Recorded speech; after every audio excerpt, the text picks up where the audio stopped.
बोलिए माँ भगवती की जय हो। माता रानी की असीम कृपा पाने के लिए माता तारा देवी की कथा अवश्य सुननी चाहिए। माघ माह के गुप्त नवरात्रों में तारा माता की कथा कहने से पूर्ण फल की प्राप्ति होती है। इसलिए जहाँ भी जगराते होते हैं वहाँ पर तारा माता की कथा कही जाती है, क्योंकि तारा माता की कथा के बिना जगराते अधूरे होते हैं। इसलिए हमें पूरी श्रद्धा से माँ तारा देवी की कथा सुननी चाहिए। आइए सुनते हैं माँ तारा देवी की कथा। माता के जगराते में महारानी तारा देवी की कथा कहने व सुनने की परंपरा प्राचीन काल से चली आई है। इस कथा के बिना जागरण संपूर्ण नहीं माना जाता, तथापि माता के प्रत्येक जागरण में इसको अवश्य ही सुना जाता है। राजा शपश माँ भगवती का पुजारी था। दिन रात महामाई की पूजा करता था। माँ ने भी उसे राजपाट, धन दौलत, ऐशो आराम के सभी साधन दिए। कभी किसी चीज की कमी नहीं होने दी।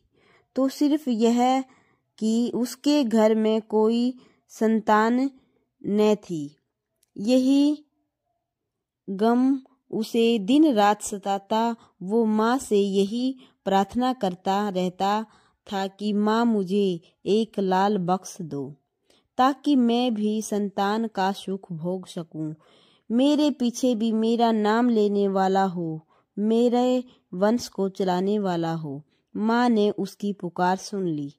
एक दिन माँ ने आकर राजा को संपन्न में दर्शन दिए और कहा, हे राजन, मैं तेरी भक्ति से बहुत प्रसन्न हूँ और तुझे वरदान देती हूँ कि तेरे घर में 2 कन्याएं जन्म लेंगी।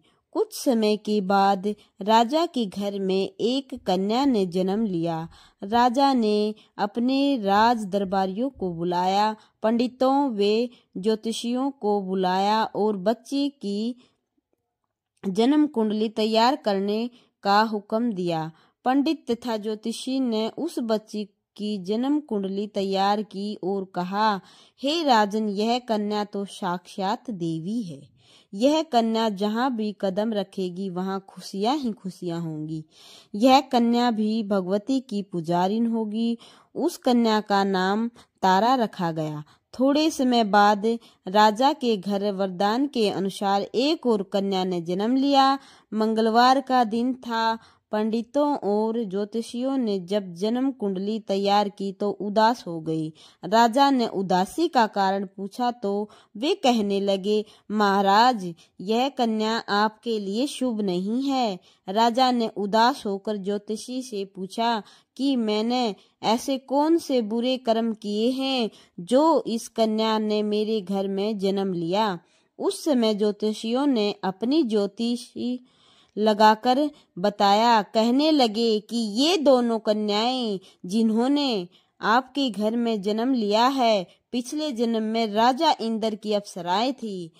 इन्होंने सोचा कि हम भी मृत्यु में भ्रमण करें तथा देखें कि मृत्युलोक पर लोग किस तरह रहते हैं। दोनों ने मृत्युलोक पर एकादशी का व्रत रखा। बड़ी बहन का नाम तारा था, छोटी बहन का नाम रुक्मण।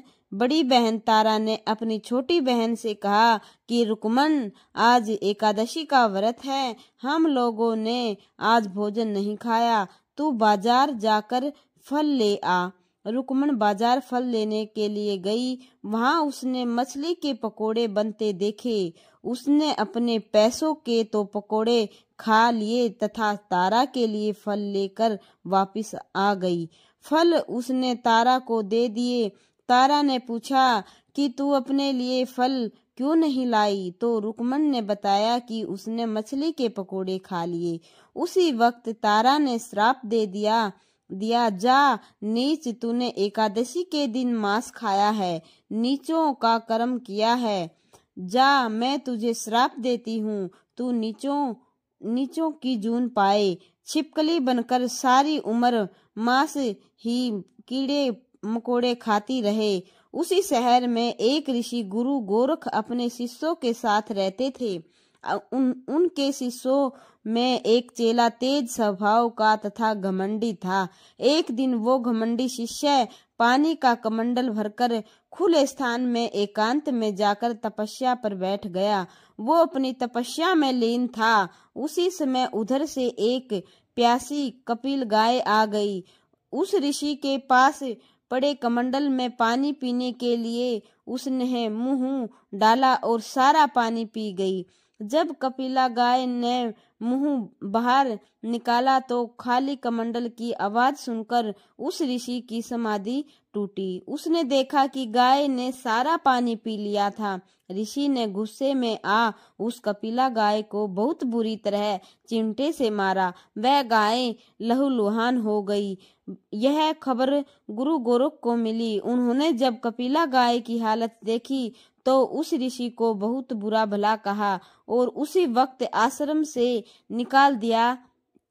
गुरु गोरख ने गाय माता पर किए गए पाप से छुटकारा पाने के लिए कुछ समय बाद एक यज्ञ रचाया। उस यज्ञ का पता उस शिष्य को भी चल गया। उसने कपिला गाय को मारा था। उसने सोचा कि वह अपने अपमान का बदला जरूर लेगा। यज्ञ शुरू हो गया।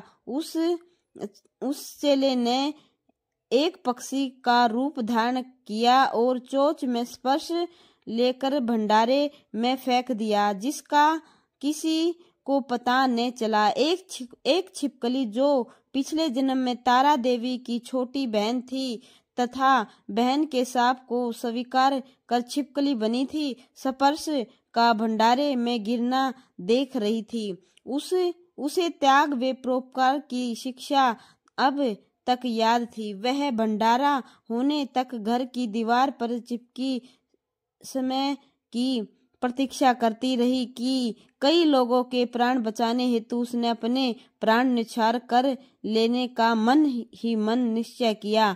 अब खीर भंडारे में दी जाने वाली थी। बांटने वालों की आंखों के सामने वह छिपकली दीवार से कूदकर कढ़ाई में जा गिरी। नादान लोग पिछले छिपकली को बुरा भला कहते हुए खीर की कढ़ाई को खाली करने लगे। उन्होंने उसमें मरे हुए सांप को देखा। तब सबको मालूम हुआ कि छिपकली ने अपने प्राण देकर उन सब के प्राणों की रक्षा की है। उपस्थित सभी सज्जनों और देवताओं ने उसे छिपकली के लिए प्रार्थना की कि उसे सब योनियों में उत्तम मनुष्य जन्म प्राप्त हो तथा अंत में वह मोक्ष को प्राप्त करे। तीसरे जन्म में वह छिपकली राजा स्पर्श के घर कन्या जन्मी। दूसरी बहन तारा देवी ने फिर मनुष्य जन्म लेकर तारामती नाम से अयोध्या के प्रतापी राजा हरिश्चंद्र के साथ विवाह किया। राजा स्पर्श ने ज्योतिषियों से कन्या की कुंडली बनवाई। ज्योतिषियों ने राजा को बताया कि कन्या आपके लिए हानिकारक सिद्ध होगी, शकुन ठीक नहीं है, अतः आप इसे मरवा दीजिए। राजा बोले, लड़की को मारने का पाप बहुत बड़ा है, मैं उस पाप को भार नहीं बन सकता। तब ज्योतिषियों ने विचार करके राय दी, हे राजन, आप एक लड़की के संदूक में ऊपर से सोना चांदी और आधी जड़वा दे, फिर उस संदूक के भीतर लड़की को बंद करके नदी में प्रवाहित कर दीजिए। सोने चांदी से जड़ा हुआ संदूक अवश्य ही कोई लालच से निकाल लेगा और आपकी हत्या कन्या को भी पाल लेगा। आपको किसी प्रकार का पाप नहीं लगेगा। ऐसा ही किया गया और नदी में बहता हुआ संदूक काशी के समीप एक भंगी को दिखाई दिया। वह संदूक को नदी से बाहर निकाल लाया। उसने जब संदूक खोला तो सोने चांदी के अतिरिक्त अत्यंत रूपवान कन्या दिखाई दी। उस भंगी के कोई संतान नहीं थी। उसने अपनी पत्नी को वह कन्या लाकर दी तो पत्नी की प्रसन्नता का कोई ठिकाना न रहा। उसने अपनी संतान के समान ही बच्ची को छाती से लगा लिया। भगवती की कृपा से उसके स्तनों में दूध उतर आया। पति पत्नी दोनों ने प्रेम से कन्या का नाम रुक्को रख दिया। रुक्को बड़ी हुई, उसका विवाह हुआ। रुक्को की सास महाराजा हरिश्चंद्र के घर सफाई आदि का काम करने जाया करती थी। एक दिन वह बीमार पड़ गई। रुक्को महाराज हरिश्चंद्र के घर काम करने के लिए पहुंच गई। महाराज की पत्नी तारामती ने जब रुक्को को देखा तो वह अपने पूर्व जन्म के पुण्य से उसे पहचान गई। तारामती ने रुक्को से कहा, हे बहन, तुम मेरे यहाँ निकट आकर बैठो। महारानी की बात सुनकर रुक्को बोली, रानी जी, मैं नीच जाति की भनगिनी हूँ, भला मैं आपके पास कैसे बैठ सकती हूँ। तब तारामती ने कहा, बहन, पूर्व जन्म में तुम मेरी सगी बहन थी। एकादशी का व्रत खंडित करने के कारण तुम्हें छिपकली की योनि में जाना पड़ा था। सो हो चुका। अब तुम अपने इस जन्म को सुधारने का उपाय करो और भगवती वैष्णो माता की सेवा करके अपना जन्म सफल बनाओ। यह सुनकर रुक्को की बड़ी प्रसन्नता हुई और उसने उपाय पूछा। रानी ने बताया कि वैष्णो माता सब मनोरथों को पूरा करने वाली है। जो लोग श्रद्धा भाव से माता का पूजन व जागरण करते हैं, उनकी सभी मनोकामनाएं पूर्ण होती हैं। रुक्को ने प्रसन्न होकर माता की मनोती करते हुए कहा, हे माता, यदि आपकी कृपा में मुझे एक पुत्र प्राप्त हो गया तो मैं आपका पूजन व जागरण कराऊंगी। माता ने प्रार्थना की, स्वीकार कर लिया। फलस्वरूप 10वें महीने उसके गर्भ में एक अत्यंत सुंदर बालक ने जन्म लिया। परंतु दुर्भाग्य, रुक्को को माता का पूजन जागरण कराने का ध्यान न रहा। जब वह बालक 5 वर्ष का हुआ तो एक दिन उसे माता चेचक निकल आई। रुक्को दुखी होकर अपने पूर्व जन्म की बहन तारामती के पास गई और बच्चे की बीमारी का सब वृत्तांत कह सुनाया। तब तारामती ने कहा, तू जरा ध्यान करके देख कि तुझे माता के पूजन में कोई भूल तो नहीं हुई। इस पर रुक्को को 6 वर्ष पहले की बात याद आई। उसने अपराध स्वीकार कर लिया। उसने फिर मन में निश्चय किया कि बच्चे को आराम आने पर जागरण अवश्य कराऊंगी। भगवती की कृपा से बच्चा दूसरे दिन ही ठीक हो गया। तब रुक्को ने देवी के मंदिर में ही जाकर पंडित से कहा कि मुझे अपने घर माता का जागरण करना है, अतः आप मंगलवार को मेरे घर पधार कर कथार्थ करें। पंडित जी बोले, अरे रुक्को, तू यही 5 रुपए दे जा, हम तेरे नाम से मंदिर में ही जागरण करवा देंगे। तू नीच जाति की स्त्री है, इसलिए हम तेरे घर में जाकर देवी का जागरण नहीं कर सकते। रुक्को ने कहा, हे पंडित जी, माता के दरबार में तो ऊंच नीच का कोई विचार नहीं है।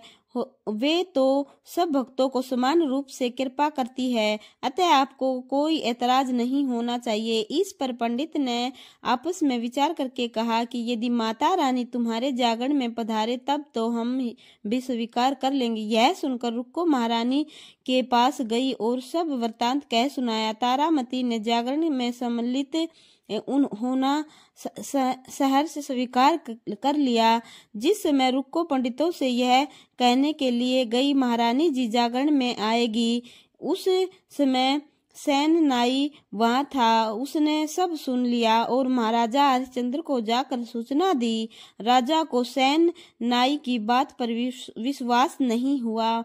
महारानी भनगियों के घर जागरण में नहीं जा सकती। फिर भी परीक्षा लेने के लिए उसने रात को अपनी उंगली पर थोड़ा सा चीरा लगा लिया, जिससे नींद न आए। रानी तारामती ने जब देखा कि जागरण का समय हो रहा है परंतु महाराज को नींद नहीं आ रही, तो उसने माता वैष्णो देवी से मन ही मन प्रार्थना की कि हे माता, आप किसी उपाय से राजा को सुला दे ताकि मैं जागरण में सम्मिलित हो सकूं।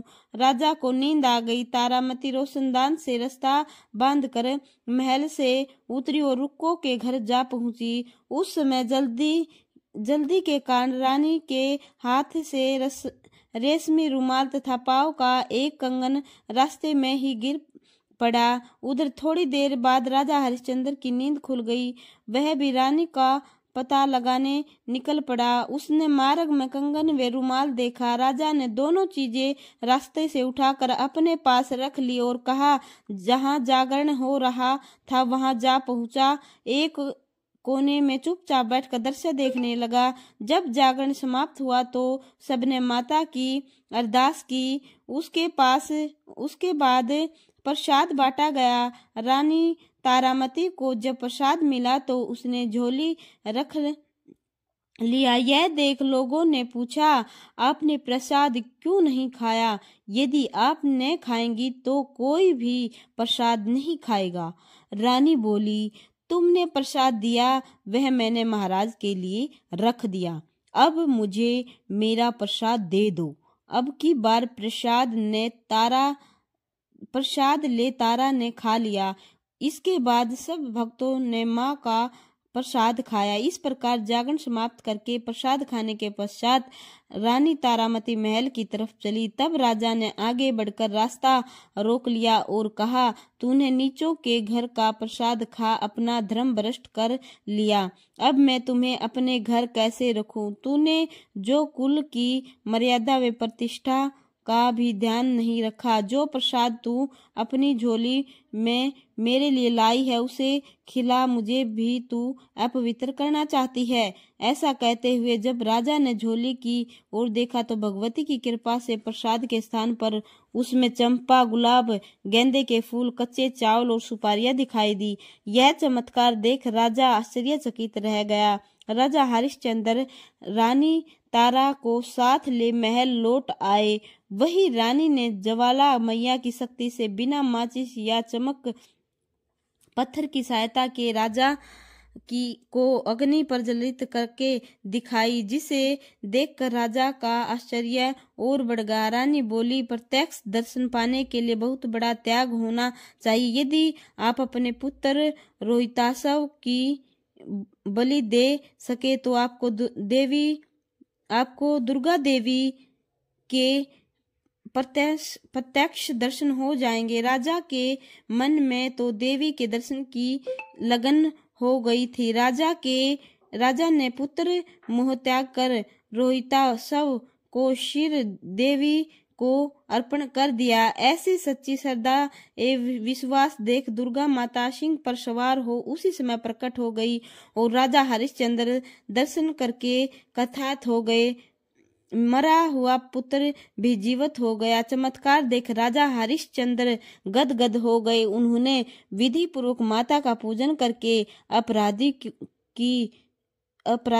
अपराधों की क्षमा मांगी। इसके बाद सुखी रहने का आशीर्वाद दे माता अंतर्ध्यान हो गई। राजा ने तारा रानी की भक्ति की प्रशंसा करते हुए कहा, तारा, तुम्हारे आचरण से अति प्रसन्न हूँ। मेरे धन्य भाग है जो तुम मुझे पत्नी रूप में प्राप्त हुई हो। आयु प्रयत्न सुख भोगने के पश्चात राजा हरिश्चंद्र रानी तारा एवं रुक्मण भनगनी तीनों ही मनुष्य योनि से छूटकर देवलोक को प्राप्त हुई। माता के जागरण में तारा रानी की कथा को जो मनुष्य भक्ति पूर्वक पढ़ता या सुनता है उसकी सभी मनोकामनाएं पूर्ण होती हैं। सुख समृद्धि